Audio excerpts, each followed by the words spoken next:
Here we are back from our break, and we've just crowned Roger as king of Sicily and Italy. And so now we're going to see how he ruled his kingdom. Of course, our book by Hubert Hoban is a wonderful book on Roger II. Have I showed you this book yet, The Norman Kingdom of Sicily by Donald Matthew?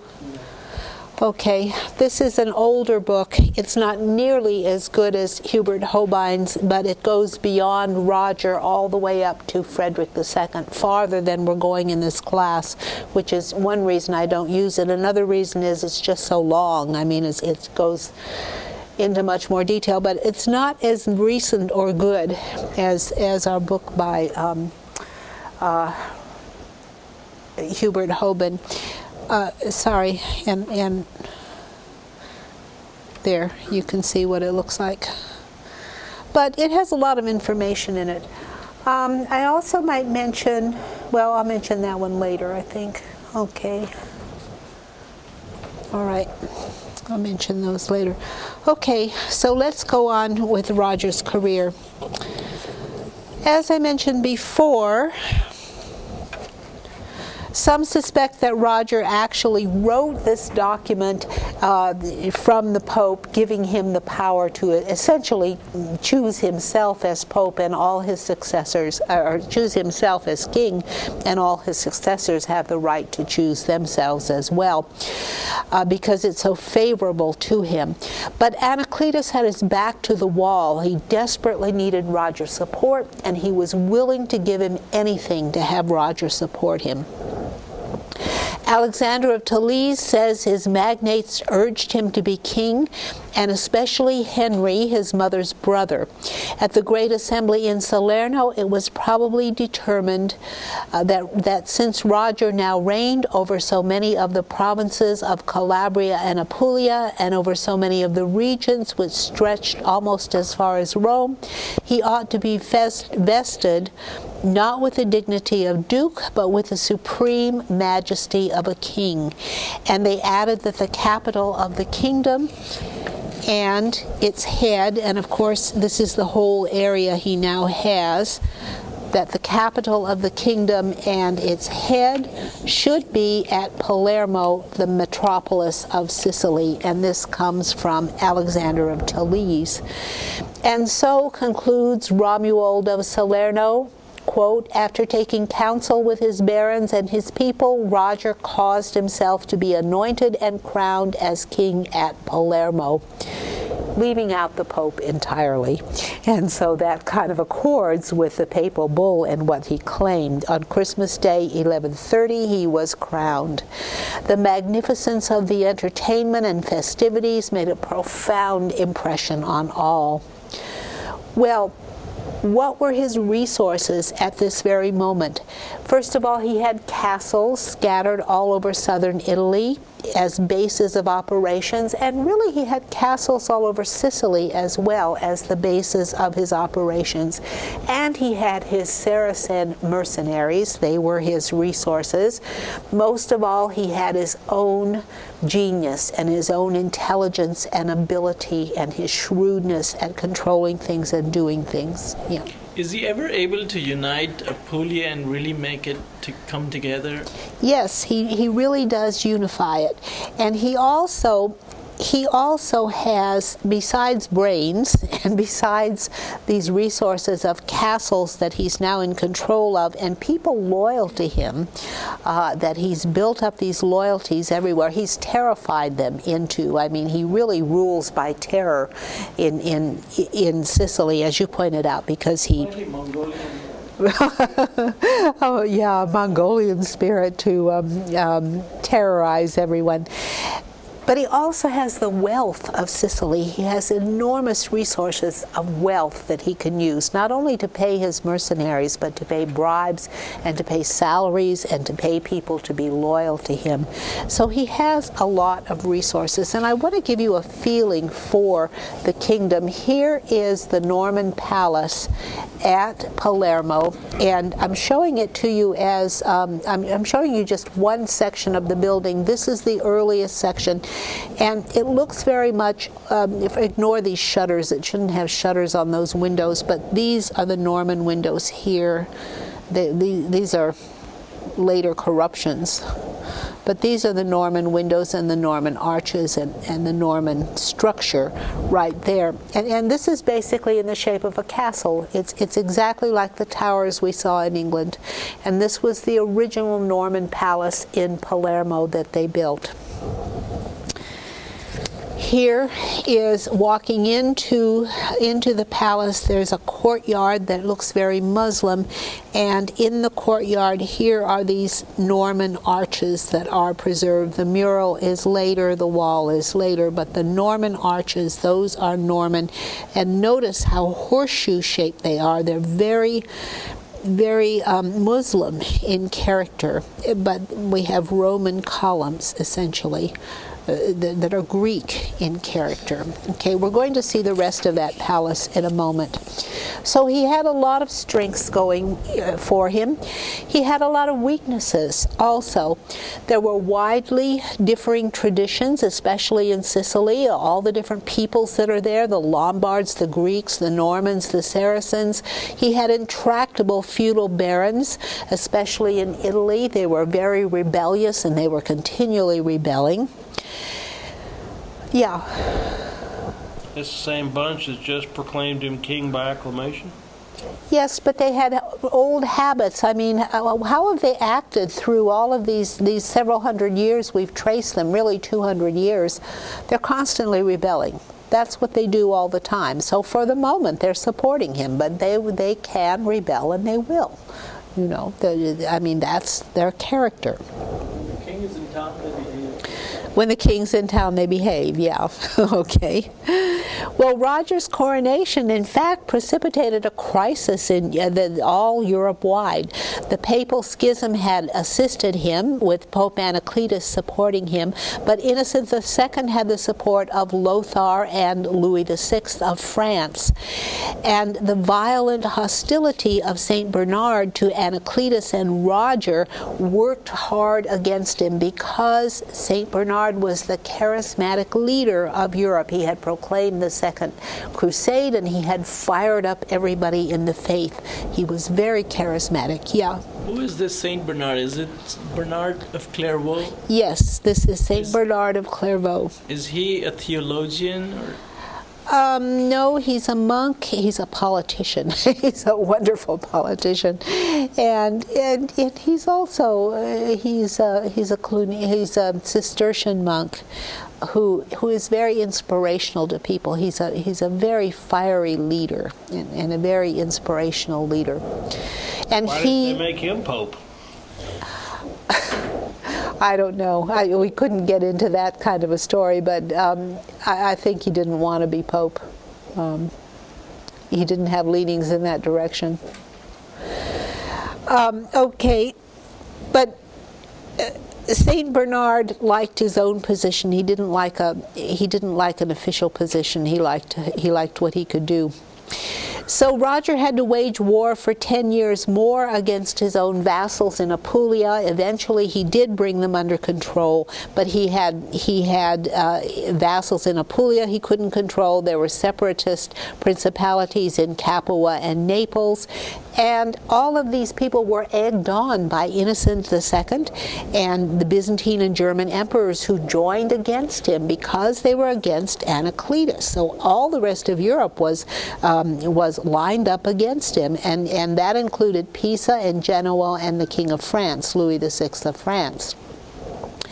And so when he put down these uprisings, as you said, he was violently brutal. The Saracens burnt Venosa, Trani, Troia, Melfi, and Ascoli to the ground, and the citizens were violently and savagely persecuted. And so the territories he was burning to the ground are mostly in this area of Benevento along this coast, and they're all in this area. But I mean, he was just violently putting them down. He ruled by terror, and he terrified them. The King of France at that time was Louis VI, the Fat, Louis the Fat, and here is Louis' seal. So you can see his portrait and what he looks like. Here are some quotes from some of the chronicles. Not even Nero, the cruelest of the pagan emperors, had ever raged with so much fury as did this Christian king Roger against his enemies. He cowed Apulia, stood silent wherever he appeared. And so this is what the chronicles are saying about the damage he inflicted on this area. Yeah. I'm wondering, some of the venom that, the chroniclers seem to portray, maybe because of this religious differences of the papal parties that they supported, that may be part of why they were so opposed to Roger? It could, but you know, there's always a germ of truth that he was brutal and savage, and it's confirmed by a number of different chroniclers. So I tend to believe what they're saying, that he put them down. Well, that's the way you control the kingdom, and because of the way the people were, they were so rebellious that was the only way to control them. Yeah. To some extent, William the Conqueror had to go through that for several years. An excellent parallel. Remember the harrying of the north, when he had to go and he burned cities to the ground in the north of England. It's the very same thing. That's how they pacify the country. It's a brutal age they live in. So from 1133 to 1134, Roger secured all the territories he had claimed. But in 1135, the Emperor Lothar invaded Italy, allied with Pisa and Genoa, and joined by the Byzantines. Roger confronted them, and in 1136 he changed from styling himself as King of Sicily and Italy to King of Sicily, of the Duchy of Apulia, and of the Principality of Capua. A little bit of a refinement to his own title, claiming these duchies by names.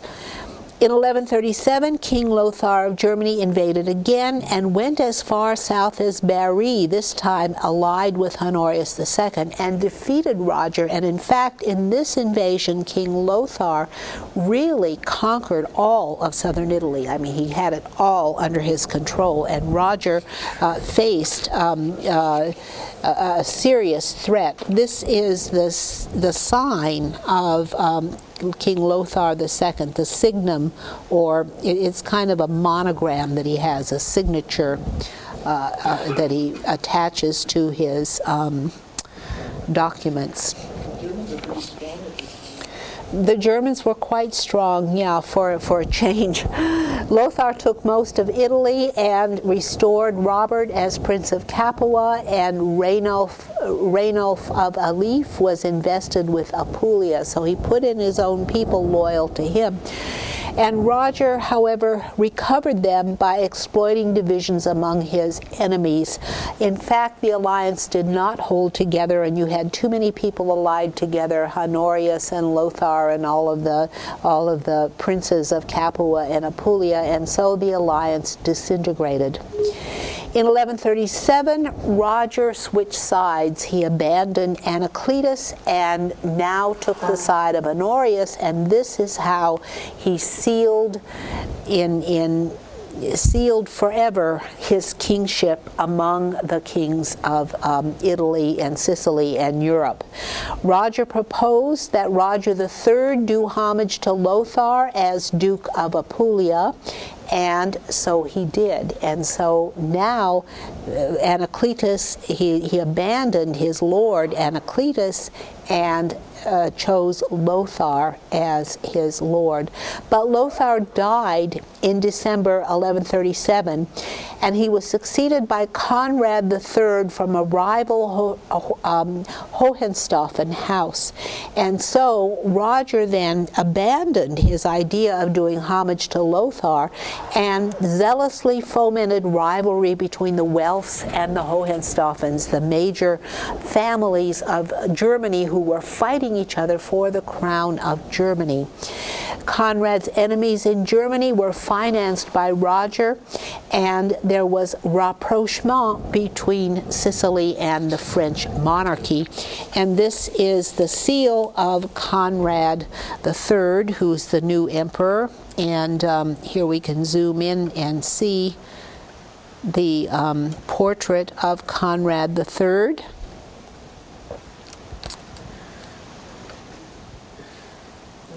Okay, and here is the map of Germany, and this shows the different duchies of Germany. This is, you asked a while ago, what's the difference between a duke and a count?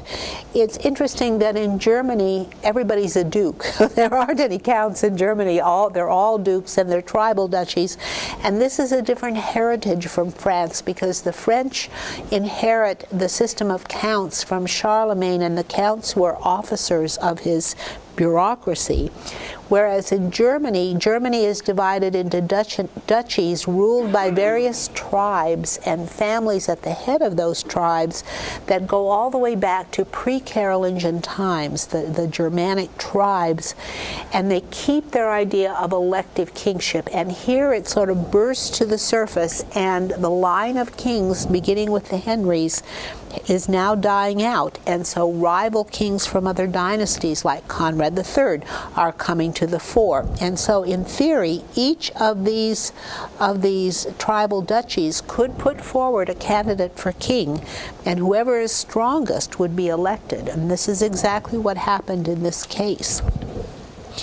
Here is the family of Hohenstaufen, the city of Hohenstaufen, where this new line of kings is coming from.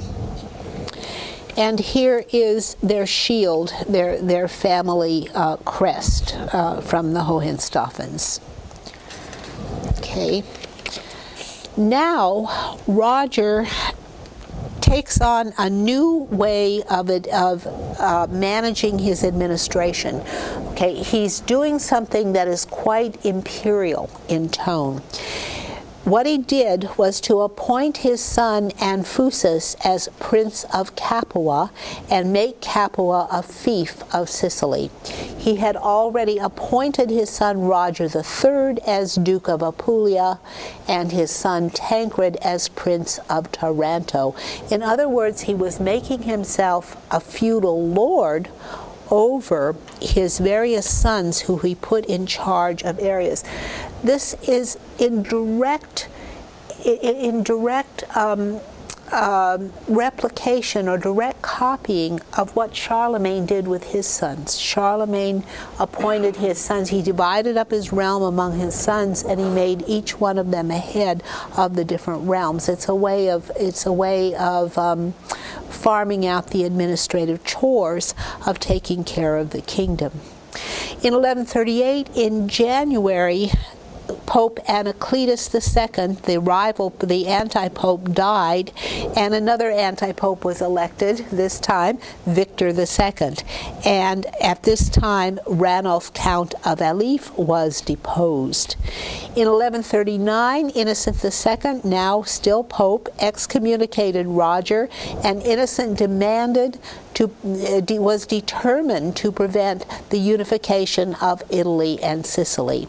At the same time, Roger's major enemy, Ranulf of Alif, died, and Roger then defeated a great army led by Innocent and took Innocent himself prisoner, even though his protector, Robert of Capua, escaped. And so Roger now had defeated one of his major enemies, Pope Innocent II.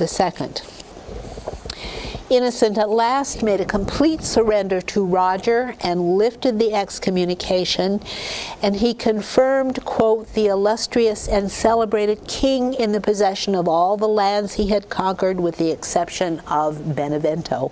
Benevento being, of course, a papal territory that the popes had always claimed. King Roger and his sons, Roger III and Anfusus, swore fealty to Innocent and to his canonical successor. successors, and Roger performed liege homage and paid tribute for all his dominions. Innocent granted Roger the rule of Sicily on account of the merits of Robert Guiscard and Roger I, and, interestingly, Innocent bestowed 3 papal banners, one to King Roger, and one to young Roger, this would be Roger III, as ruler of Apulia, and one to Anfusus as ruler of Capua. At this point, Naples, the last holdout, finally surrendered. And now Roger was once again master of all of Italy and Sicily. He had pulled it all together again. In 1140, in March, Roger sent Roger III and Anfusus on raids against his northern borders with imperial Italy, and they looted the province and subjected it to Roger's imperium, which is an interesting term to choose because imperium suggests imperial power, that Roger was thinking in terms of having an empire. Yeah. By imperial Italy, does that include Ravenna also? Yes, he was edging up toward the north and threatening the German emperor. Now, at this point, Roger held a great court at Ariano and drafted royal assizes and proclaimed extensive control, one in the northern regions of Roger's kingdom of Italy. The German and Byzantine emperors now allied against him, and nevertheless, they could not defeat him, and a new era of prosperous Mediterranean trade was once again opened up and advanced by the kingdom that he was promulgating. Genuine interests in Messina are seen as early as 1116. At this point, let's look at his court in Sicily, and I think we're going in Sicily, and we're going to look at the royal court in Palermo. Yeah. Pardon? No, we saw this before. Remember, this is the Norman castle. This is the Norman palace in Salerno. Yeah, did you have a comment? I imagine that the efforts of the German emperor to go against him at this time were hampered by the fact that Matilda was busy trying to conquer England as well. No, not necessarily. No. Germany had nothing to do with the Civil War in England. Germany wasn't even involved in that. But what was happening was Matilda's husband had died. She had been married to Henry V. Was it Mary? Okay, I'm trying to remember. She was married to Henry IV. She was married to Henry V. And when Henry V died, Henry VI took over, but she didn't. I don't remember now. Now you're confusing me. I've got to go back and check this as to what's happening, hooking these together. But Germany had nothing to do with England. She had no children, and so her children didn't rule Germany. She was on her own. She went home, and the Germans had nothing to do with it. Meanwhile, Lothar, there had been a change of dynasty, and Lothar was now ruling in Germany. And what Roger was doing was paying a lot of money to support challengers to Lothar, and so Lothar was Conrad, not Lothar, but Conrad was all tied up with civil war in Germany because Roger was paying his enemies to attack him. Yeah. Oh, he wouldn't do that. What about the French king? Is there any strength there yet? No. At this time, Louis VI is the King of France, and he is the first one of the French kings who begin to pull that kingdom together so that it's going to be a viable and strong kingdom. But it isn't yet, and it won't be strong for another 2 generations. His son Louis VI is able to conquer the south of France and pull together part of that realm, but it's really his grandson, Philip Augustus, who makes France into a viable kingdom. And Louis is just the start. He's very weak. He's very weak. He has a lot of prestige, but he's a very weak ruler at this point. Okay, this is Palermo, and pretend the cars aren't there. But remember that this is the Norman Tower right here. This is the Norman Tower. What it would have looked like at that time. These windows and shutters and things are modern, of course, but this is what is Norman about the building.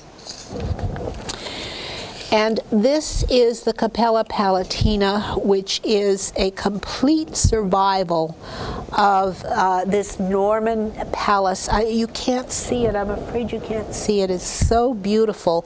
I'm going to zoom out a bit. Maybe you can see it a bit better if I zoom out. Okay. The colors. They're doing something with the colors. Brilliant. The colors are absolutely brilliant mosaics. Well, I've tried to edit these a bit because it was so dark in the church, and I tried to make it so you could see the mosaics on the wall. But remember when I told you that Abbot Desiderius's St. Angelo Informus was a model for what the Normans did? Here we have the exact same kind of church. It's a very small chapel. Every inch of it is covered with glorious, gorgeous colored mosaics. Just like St. Angelo Informus was covered with those frescoes everywhere you look. Yeah, come in. But the reflective quality of this material seems different. We haven't seen this before. That's because they're using gold, little tiny tiles to make these pictures. They're not paintings, they're made of tile, they're mosaics. And so the colors are as brilliant today as they were when the Normans made them. Yeah. And with the abundant sunshine in that part, it would make use of that kind of lighting that comes in, reflects. Okay, let's notice some things about it. We've got horseshoe arches again, with slender Roman columns. If you can see the slender Roman columns, horseshoe arches. The only windows are very tiny windows at the top. You can't see the windows at the top? I mean, there's hardly any light in this. These are the windows. And there's hardly any light in here. It's very dim. You can see some of the mosaics here with their better color here. Maybe I'll just zoom in on that one a bit so that you can see the true color of those mosaics and how absolutely gorgeous they are. They are so beautiful. And when you're standing in that room, it's like standing in a jewel box. It is so gorgeous. Now, it's very small, very, very small, and that's important.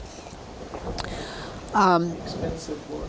Yes, it must have been very expensive and painstaking and time-consuming. I will have some that you can see a little better than this. It was so dark in there, it was a little bit hard to take pictures. Okay. First-class architecture, though, that area is subjected to earthquakes quite frequently. Yes, but this is a very tiny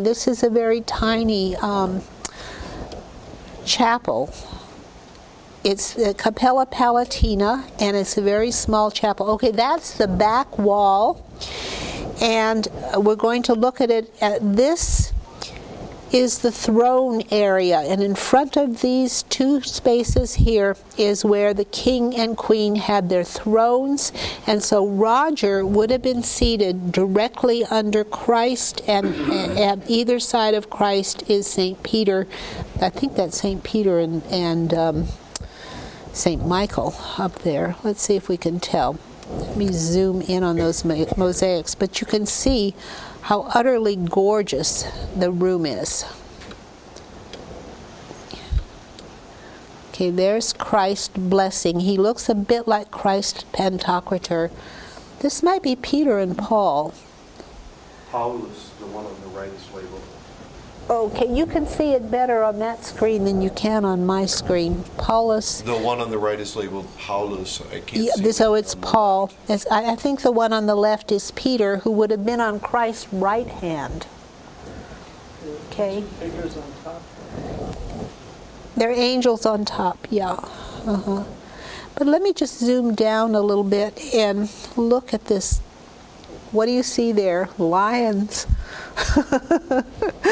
Lions, which are imperial and royal symbols. And then you can kind of see on these archways, every inch is covered with gorgeous mosaics. They're a lot more perfected. Maybe I can zoom in on that again and focus better. Oops. Sorry. Oh.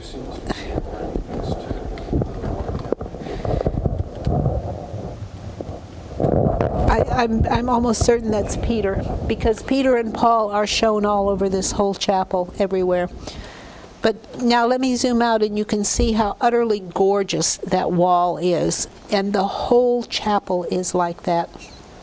Now let's go to the next picture. Here we can see, what do we see over the altar, over the apse? What do we see there? Christ Pantocrator, that's absolutely right. And beneath Christ Pantocrator is the Virgin. Okay, let's zoom in again. What does the title mean? Pantocrator? Ruler of the world. Christ, the ruler of the world. Well, that's a little bit fuzzy, but we can zoom in on Christ Pantocrator. And this is the image, the Byzantine image, okay, and we've got an inscription in Latin above. Now, unlike the church I showed you before, when we had the bishop giving his church to the Virgin, everything was in Greek. Now here, everything is in Latin. All the inscriptions are in Latin. Okay. And you can see the angels above. Gabriel and Michael are the ones that are usually there. So this is the image over the apse.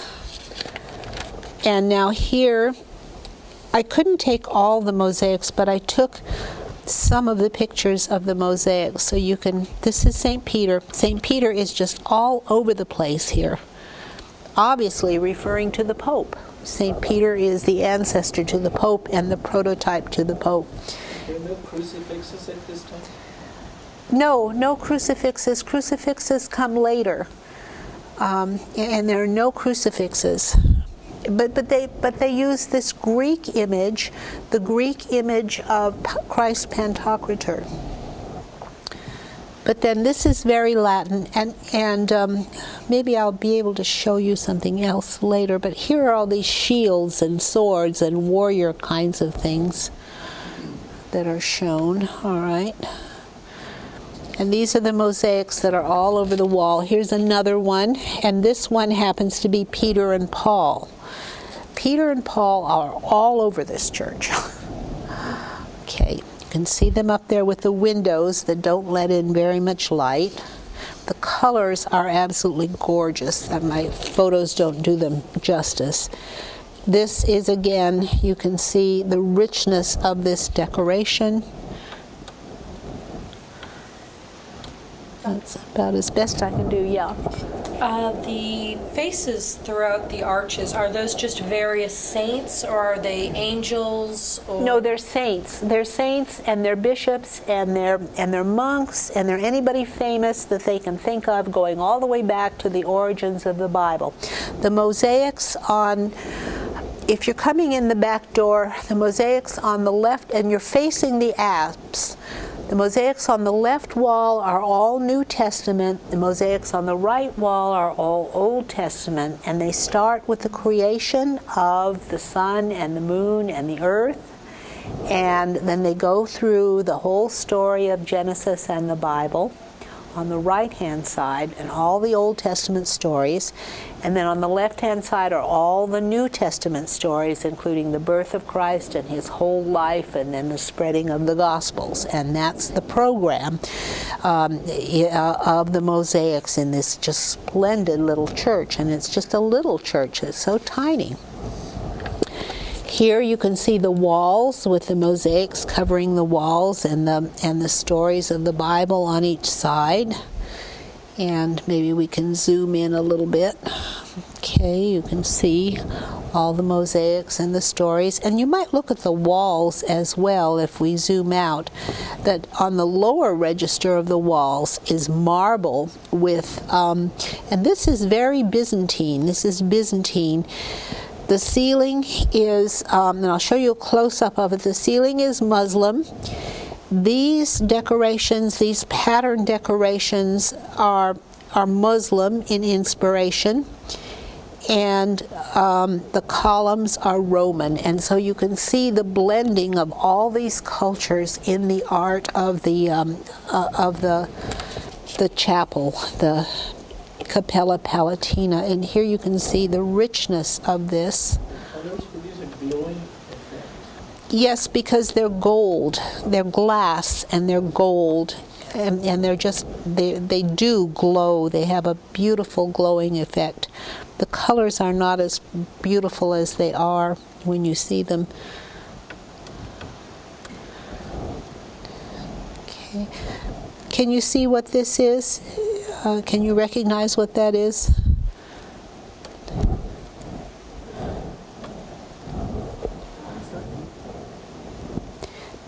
No, it's not Palm Sunday, actually. Maybe it is Palm Sunday. Yes, it is Palm Sunday. I was thinking it is Palm Sunday.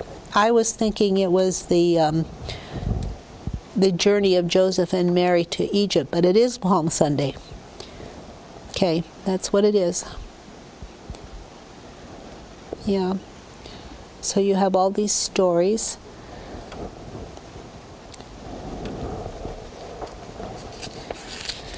This is the cupola. That there's no crossing in this church because there's no tower over it, but they put a cupola on it anyway as if it had a crossing, as Norman churches do. And so you look up into the cupola and you see another Christ Pantocrator and all the angels and the apostles around him. Could you spell out Pantocrator? Those of us who are Latin illiterate. Yeah, when I turn to the next page, I'll spell it where you can read it. That's a Greek word. It's a Greek word, yeah. It's a Greek word.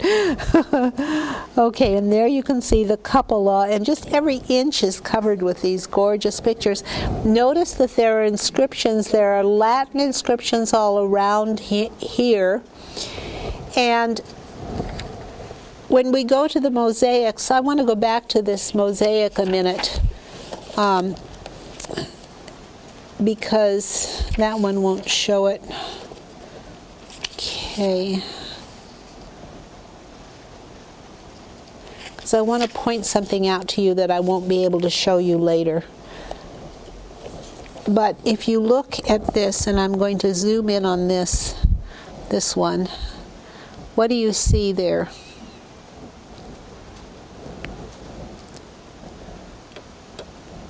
Well, it may not be obvious to you. Isn't that a Norman building behind it? Yeah, it's a Norman-looking building. But you can't see it as well. I'm sorry, it's too dark. But every single picture has captions written above it telling the story in Latin. And it reminds me of the Bayeux Tapestry, where you have those captions above that tell the whole story. And so these mosaics are done in that same way. The story is told in captions above to be sure that everybody gets the picture and understands. And here's a contemporary building just as we saw in the Bayeux Tapestry. So I wanted to show you that. All right, let's return. I think we were here. Here's the ceiling, which is a wooden ceiling, but it's not a Roman wooden ceiling, it's a Muslim ceiling. It's a coffered ceiling, and it's much more elaborate than the old Roman ones, which are very simple and plain, but this is very elaborate and carved and inlaid. And then we have this sort of Muslim decoration here. And now remember that in every church we saw in Italy, there were pulpits, right? Remember we saw all the pulpits? And in this church, there is also a pulpit, a very beautiful pulpit. And I'm going to focus that a bit. Okay, I'm going to zoom in on the pulpit. Here is the same kind of Muslim decoration we saw in the other pulpits in Italy. But if we zoom in here, we'll see this kind of diagonal design that we saw, for example, in Durham Cathedral in England. We see eagles. Eagles are very big in this, and this magnificent carved column that I'm going to show you some close-ups of. But the pulpit looks very similar to the ones we saw in Italy, doesn't it? The very same. And I want to mention this book, Romanesque Sculpture in Campania, that is a book on all of this kind of sculpture that is done in this area. It's by Dorothy Glass, okay, and it's virtually the only thing published that you can read on this art in Italy. Okay, by a scholarly work. This is the Palatine Chapel in the Norman Palace. This is the guidebook to that, and here you see that famous pulpit there as well. And let me show you some close-ups of that magnificent carved candlestick right here, which is very famous. One of the most famous. You asked for Christ Pantocrator. Let me write it down for you.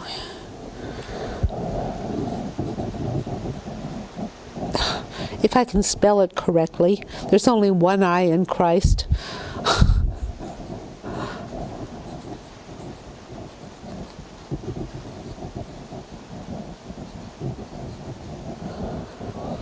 It means ruler of all. Okay? Ruler of all the world. Christ Pantocrator. And that's what that image of Christ is called. All right. Here is one of those columns that has exactly the same design, only this one is marble and the one in Durham is stone. The ones in Durham are stone, but exactly the same kind of zigzag, Norman zigzag design that you see all over the churches in England in that column. And then just below that, here is this Muslim kind of trim design, mosaic. Okay. And here is the magnificent carving in that candlestick. Of course, we've got an imperial eagle, and then we've got very classical looking Roman figures there. If we'll just zoom in on those so you can see the very classical figures. It'd be interesting to compare with some North African architecture. To compare with North African architecture, that would be interesting. Didn't we see something similar in, I think it was door lintels? Yes, yes. This reminds you very much of the door lintels we've seen in all the churches of Italy. But this is carving on a candlestick that's quite different. I really like that eagle. I think he's really neat. It's very gorgeous workmanship. In fact, these churches the Normans build are the masterpieces of all of Europe. I mean, it's the finest art in all of Europe for its time. And they had a lot of money, and those workmen, they were paying those workmen a lot of money. Here is, again, on the candlestick, we can see the very intricate and beautiful and classical carving that's being done. And here is another view of that same view of that carving. Okay. Now here is the floor, and the floors we've seen all over Italy are like that. It's very reminiscent of the floors everywhere we've seen these mosaic floors. This is Muslim art in the mosaic floors. Do they use of glass in any of this? The floors are stone. The walls are glass. The tiles in the walls are glass, and in the floors are stone. There is a book on Fatimid glass. Fatimid glass. Okay. Well, don't forget to press your mic so we share your comments with everyone else. Okay, here's the floor. This is the area just outside the door to the chapel, just outside the door, and the main feature of this is the baptismal font. If you can see that baptismal font down there at the bottom. I may not be able to zoom in on the baptismal font. Let's see if I can. Okay. And it has the same Norman diamond-like designs and Muslim mosaic geometrical patterns on it. So Question. Question. That corrugated, serrated, whatever you call it, up and down pattern like you had on the columns and you have there. Yeah. Was that simply artistic desire? I don't see any functional matter. I mean, the classical fluting had a function because it was descended from when they made them of wood so that they could fit them together properly. But this just appears to be artistic taste, aesthetics. Well, it is artistic taste. It's that same kind of diamond design, decorative design that we saw all over England. I mean, the Vikings, not the Vikings, but the Normans, that Norman pattern was all over England, in all the cathedrals of England, and it's that kind of a pattern. They liked it. You know, that Norman zigzag is what it's called in England. Yeah. Well, it's funny that you should mention Vikings, because what that zigzagging reminds me of is a type of wool that the Vikings did wear, which was a herringbone woven pattern. Oh, that's interesting. Yeah. The zigzagging is very similar to what you'll see on a piece of wool that's done in a herringbone pattern. Now that's quite interesting. I hadn't thought of that connection, but I think you could be right. You could be right about that. But the zigzag pattern is everywhere, all over the Norman stuff in England. Everything is done with that, and in Normandy as well, which would take it far back, back further and closer to the Viking connections. You could be right. The herringbone pattern, yeah. It's normally called Norman zigzag. And so this is a little entry court in front of going into the chapel. And apparently, originally, it was all covered with frescoes, and here is the only surviving fresco of the Virgin and Child. This is the only one that survives. What was the fresco? The baptismal area? No, this is a little entry court that is just outside the entrance to the chapel, and apparently it was all frescoed with fresco designs, fresco paintings on it, like this one, and this is the only surviving one. Yeah. Is this church still in use? Yes, it is. I believe they have services. It was full of chairs in there, but it's a huge tourist attraction. I mean, I think we were there on a weekday, and it was full of people. It was packed with people. It's just magnificent. It is so beautiful. Here are the Norman doors, and I've been showing you doors. These are wooden doors. They're wooden carved doors, and here we have that lion. The lion, again, door handle that we've seen in all the others, but you have this acanthus leaf design in the door. The wood carving makes me think of the Viking churches in Norway with the wood carvings on them. The woodwork, the carving seems to mimic metal carving or metal work. Yes, it does mimic the metal work, and it's probably meant to substitute for bronze doors, as we saw in the churches in Italy. There were all those bronze doors, most of them actually made in Constantinople. They paid for them and imported them, so they had a lot of money. to use. And this is interesting. I'm sorry I didn't take a very good picture of it.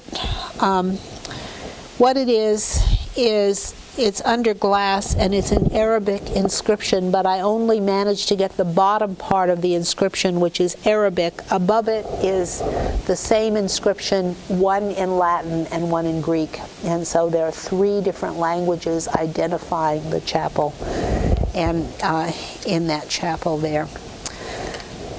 Well, Roger immediately began to develop his government and his naval power. He built on a Byzantine base, as he did with everything. The Greeks built and powered the ships, and so, you know, the Normans had forgotten their shipbuilding techniques, their Viking heritage of ships, and when they went into Italy, they learned to build ships again from the Byzantines, only they didn't build them themselves. What they did was either commandeer them or get people to make them for them. And so the ships they're using are Byzantine ships. The Italian and Sicilian cities had to make contributions of ships or money to the navy. And the sea power of the Normans challenged Pisa and Genoa and Venice and even Byzantium. He built a huge fleet and a huge navy. In 1113, Adelaide had sailed to Jerusalem in great splendor in the wonderful ships of the Normans. In 1128, Roger supplied Raymond II, Count of Barcelona in Spain, with 50 ships to use against the Muslims in Spain. And so, I mean, this is a gesture, 50 ships. Think how much money ships would cost, and for him to just give them to Roger of Barcelona. And this shows the amount of wealth that Roger actually had in his kingdom.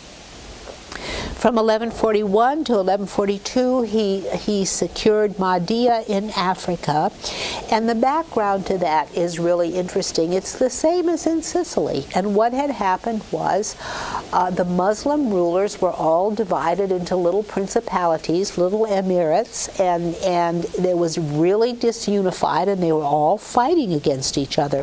The Zirid princes had ruled Mahdi, but were constantly at war with the Fatimids of Egypt and with each other and with the Berbers to the west, and so it was ripe for his exploitation. I mean, all he had to do was go in there and put all the other warfare down and conquer them and unify them, and that's what he was really good at. He learned to do it in Italy. Yeah.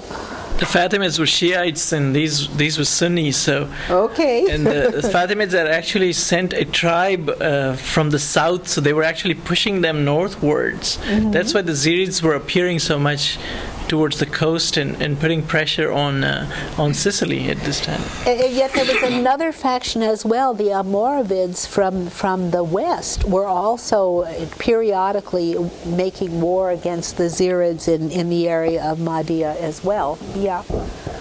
On Roger building on a Greek base for his navy, mm-hmm. it would also stand to reason that the ships well suited to the Atlantic, especially the North Atlantic, wouldn't fare as well in the somewhat weaker winds of the Mediterranean. Yeah, the large square sails wouldn't fill, and you'd have dead in the water. Yeah, excellent point. You wouldn't have the currents that are available in the Atlantic Ocean as well, that's right. And also, I mean, you have a different kind of ship that's needed in the Mediterranean for shorter distance of sails and holding more cargo. They're more cargo ships. But they're so efficient because they go all the way back to the Greeks. They're really superb ships in the Mediterranean. Yeah. Yeah, this book that we're using, Houben, right? Uh-huh. He discusses some of the shipping and actually some of the time that it takes, how many days it takes to go from one place to another, depending on the wind. So it's quite interesting. So it's really that's a very fine book. I think it's a very excellent book. Yeah. Yeah, but on the other hand, the ships of the Atlantic period, even when they were under oars, were seaworthy for a much longer time of the year than the Mediterranean ships were. Theirs was only about April to October. Well, there were violent storms in the Mediterranean as well. I mean, so storms would always be a hindrance. But by this time, the Normans in Sicily had become masters of the sea, and shipping had improved significantly. Yeah.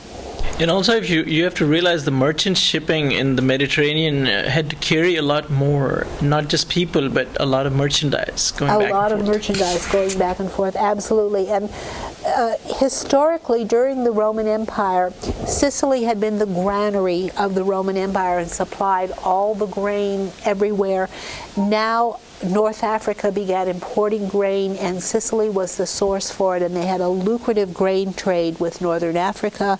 And so this then Roger had his trading interests to protect against this constant warfare. So this could have been one of his motivations for protecting his trade by stopping the civil warfare in northern Africa, and so to bring peace to it. And so he had wonderful motivation there. And here we can see where Mahdia is. Mahdia is right down here in this area, and this is where the Berbers and the Almoravids are coming from. And eventually Roger took that entire coast, as we'll see. And here is the coastline all across. I mean, he actually ruled from Tunis over here all the way across North Africa. At one point, at the point where he controlled the most area of Africa, he had this entire North African coast, which is pretty impressive, I think. Roman Empire.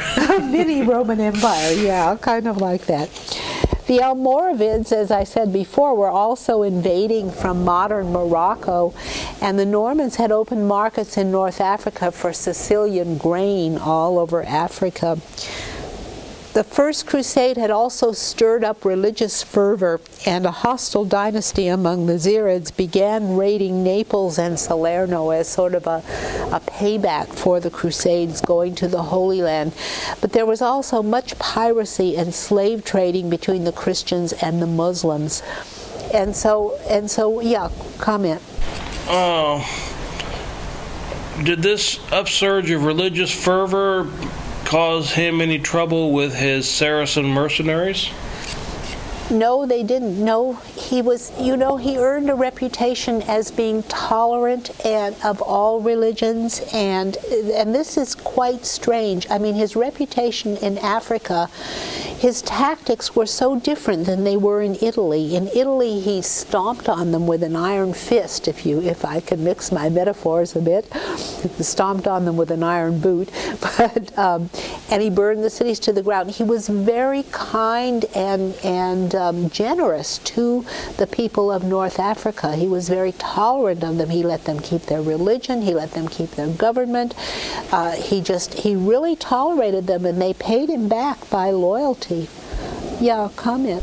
And this may be why the Arabic sources create this this portrait of him as this very great king that has justice and all of that attributes. Yes, a just and a righteous king. He has a reputation among the Arabs as a very good ruler. This is very interesting. Well, possibly because there. Could you say that on the mic?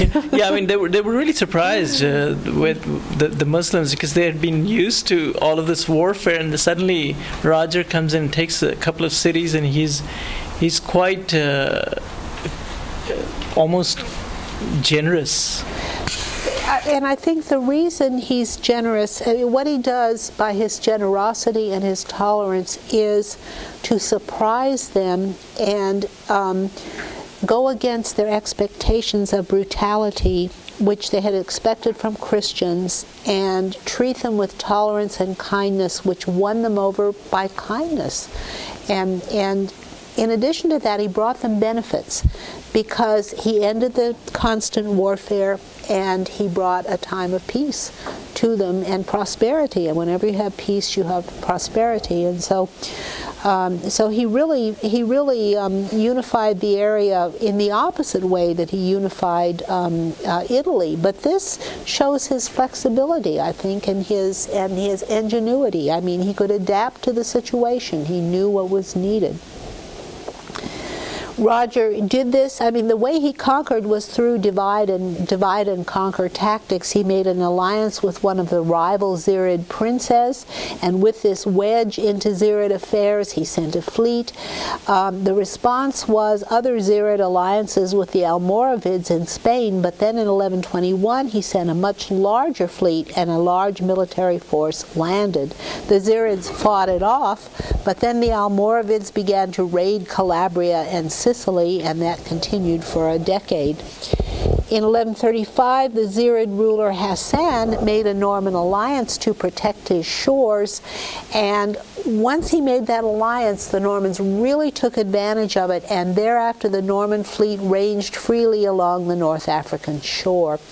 One of the great reasons for this success was one of his admirals, George of Antioch, who had started out as the son of the Syrian Christians Michael and Theodula.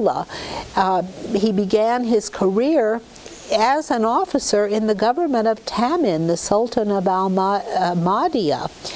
And once he was raised in that court, he transferred to the Norman court, and since he knew the inside, I mean, he was like a spy, he already knew the government there, and so he led the Norman conquest of Mahdia and also captured Tripoli. It may have been George of Antioch who had this policy of tolerance, because George had been educated in the Muslim courts, and he respected the laws and customs of the Muslim inhabitants and entrusted the administration to the native Qadis who collected the taxes. So whether it was George or Roger, Roger was wise enough to go along with George's advice, and Roger was praised for his clemency and for his moderation. By 1148, Roger was master of the entire African coastline from Tunis to Tripoli, and he began to style himself Rex Africa. In 1143, now Innocent III finally died and was succeeded by Pope Celestine II, who ruled from 1143 to 1144. By this time, all the lands of Marsia submitted to Roger, and papal influence was swept away. And Fusus, his oldest son, replaced Count Matthew of Terimo with his own brothers William and Robert. But in 1144, Anfusus died, and this was a great loss, actually, to Roger, because Anfusus had been his strong right hand. Yeah. It just seems that in his subjugation of, well, not subjugation, but taking over North Africa, he just sort of reverted to the Norman Viking roots with the raiding and making alliances to gain land, and it's very like how they got Normandy. Yeah, he's kind of far removed from his Viking roots, but the Normans use the same tactics. He is. I'm just saying the behavior is very. It seems that makes you think of the Viking. You can take the Norman out of the Viking, but you can't take the Viking out of the Norman. Probably so. But he's the one that seems to have developed this difference from the northern kings. It seems like Roger's the one that's more oriental, somewhat, almost oriental. He has become very oriental. He had a glittering court. He had Muslims at his court. He had Greeks at his court. He was wise enough to take the best from every element of society and use the experienced administrators who had their training in the Greek administration and their training in the Muslim administration and keep them at his court. It was a bilingual court, and it was a court where everybody was encouraged to speak different languages, and there was a lot of toleration. The church, interestingly, was largely Greek. He really didn't let many Roman Catholics in. He kept the Greek church, and the monasteries were largely Greek in Sicily. He kept the Muslim administration, And he encouraged people to be bilingual, and it was the biggest translation center in all of Europe. And this is at a time really, well, the translations had really started with the fall of Toledo in 1085 in Toledo in Spain, but this was a huge center of translation of lost Greek works that Europe no longer had that are translated into Latin at the royal court. And so Charles Homer Haskins did the first research on this to show that the court in Sicily was the biggest translation center in all of Europe. Well, in 1145, Eugenius III proclaimed another crusade. This was the third crusade that was proclaimed by the Pope, Eugenius III. And in 1146, Louis VII of France and Conrad III of Germany also called a crusade. Roger offered to transport their troops to the Holy Land, and they refused, again looking at him as almost an infidel, someone who wasn't in tune with the rest of Europe. Roger, at this point, secured Tripoli in Africa and direct government over Mahdia. And in 1047 to 1048, Roger attacked, invaded, and pillaged the Byzantine Empire, occupied Corfu, Cephalonia, and Euboea. But in 1150, Pope Eugenius II refused to ratify Roger's new acquisitions. And remember that he was still a vassal to the Pope, even though it's a new Pope. And Eugenius III attempted to reclaim papal lands and once again allied with King Conrad III of Germany to invade Italy. And here we have the territories in the east that once again he was invading. These are the same territories that Robert Guiscard had invaded, going from Italy across here and sweeping to the westward across this area of Greece here, modern Macedonia actually. In 1151, Roger crowned his only surviving son, William, as co-king. And the following year, Conrad III, the Emperor of Germany, died. 1153, Eugenius III died, and there was a new Pope, Anastasius IV. And the very next year, we have one death a year. On the 26th of February, King Roger II himself died. A writer in Normandy, interestingly in Rouen, proclaimed, "You, Roger, have glorified your Norman ancestry, for you reign as a conqueror in wisdom and splendor. You are the most illustrious of kings. Italy, Sicily, and Africa have submitted to you. Greece, Syria, and Persia fear you. The Ethiopians and the Germans, the blacks and the whites, are alike eager for your protection." So this was the view from Normandy. The idea is, what an amazing conqueror. Let's look for a minute at a couple of pictures, and then I have something else to show you here. But here is the signum of Conrad III, who was then constantly trying to invade. And here is this glittering, beautiful court that Roger was in charge of. Here's Roger himself as king, who was getting this great acclaim, being crowned by God himself. And here is the beautiful kingdom of Sicily that he ruled.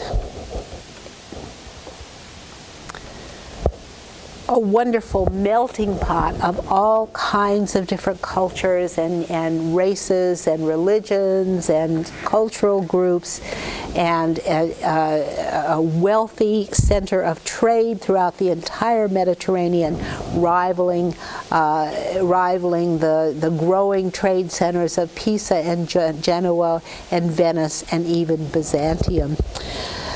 He was a lawgiver, and he was acclaimed in all the sources as a lawgiver. And I want to take, we have a few minutes left, I want to talk about some of the laws that he passed.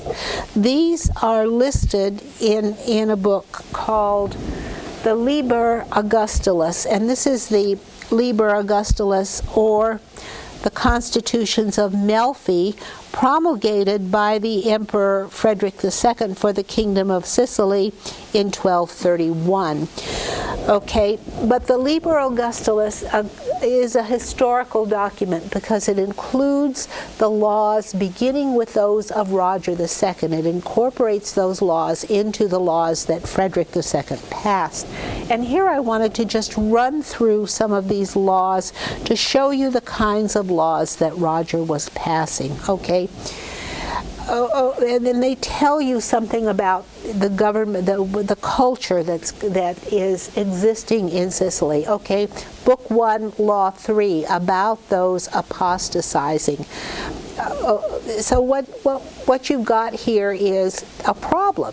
People are converting from one religion to another, and so he has to pass a law to control them. Okay, law number 4, no one should meddle in the deeds and counsels of the kings. When a law is passed saying no one should meddle, that means people were meddling in the counsels of the king, and so he had to pass a law against it. About the authority of the king, and maybe we can look some of these up in Book 1. Okay. I actually have these marked.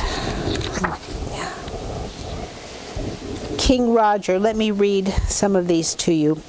This is Title 3.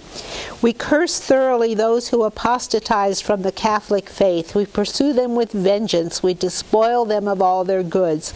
We withdraw those who break a promise or vow from the protection of our laws. We abolish their inheritances and cancel their every legitimate right.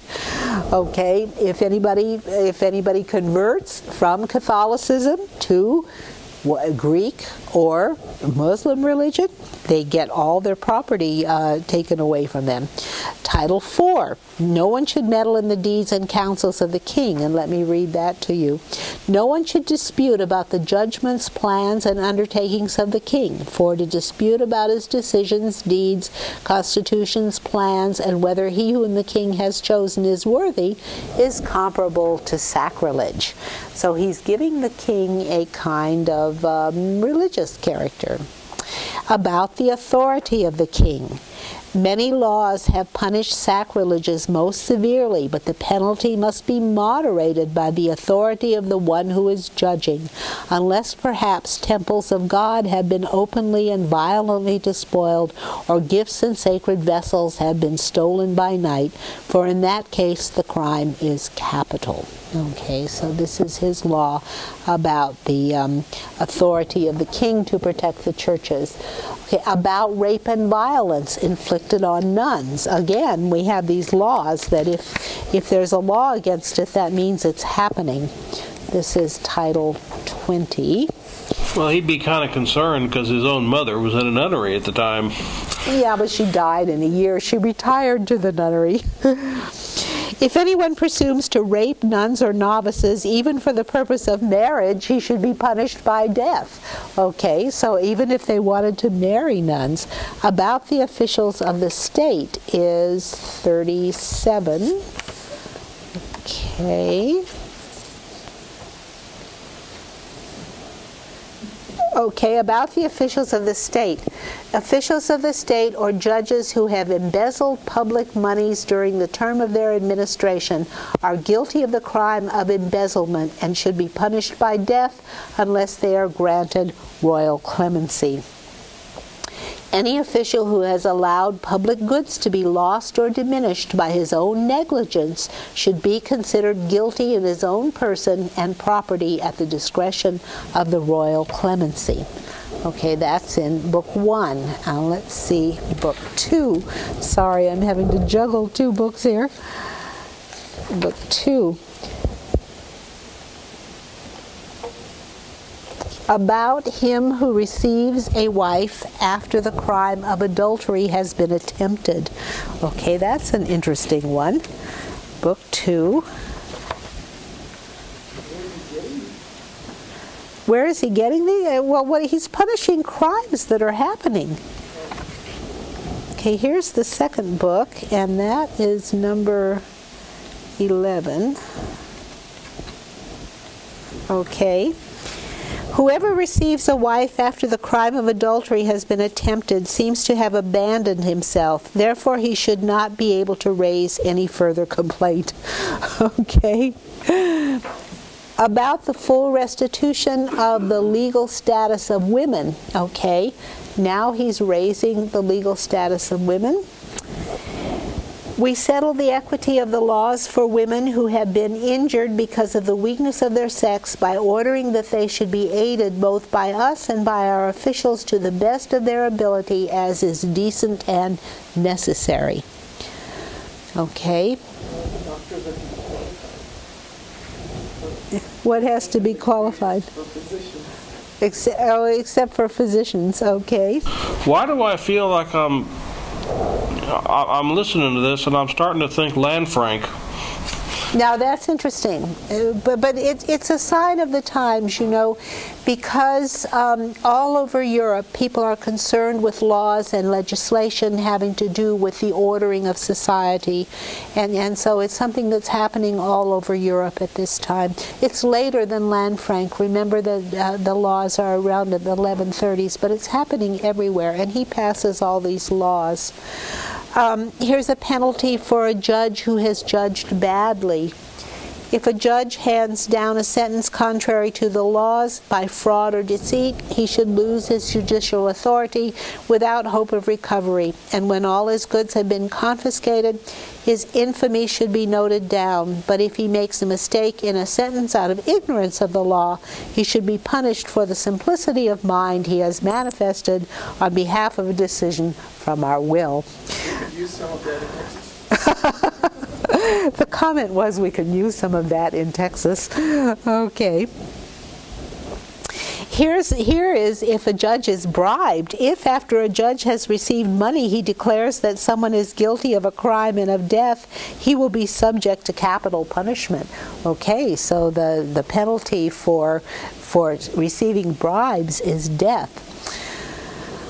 I think we'll continue this next time because we're just about out of time, and so we'll kind of take up here and look at Roger's laws again next time, and then go on to the rule of his son William, and looking at William. And I have a bunch of William's laws as well. William was a great lawgiver.